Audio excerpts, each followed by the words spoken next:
拿大举行示威活动，为抗议中国在东突厥斯坦的人权侵犯，在加拿大多伦多和蒙特利尔市举行了示威活动。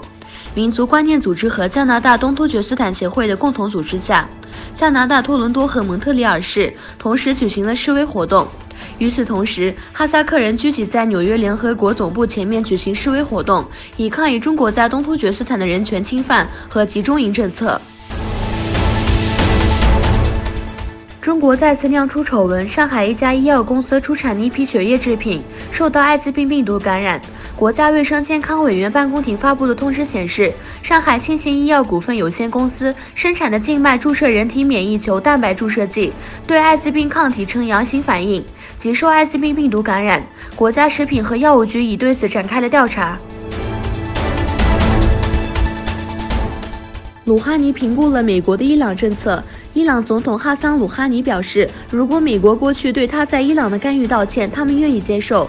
鲁哈尼在首都德黑兰与大使和外交官会晤时，评估了美国对伊朗的政策。鲁哈尼强调，应结束外国势力在该地区的存在和干预。他说，美国永远不会实现目标。莫罗穆斯林第二次投票决定非南穆斯林政治未来的邦萨莫洛组织法。第二次投票将在北拉瑙省和北克塔巴托进行，超过60万人有资格投票。居民投票决定上述地区是否将成为棉兰老穆斯林自治区的一部分。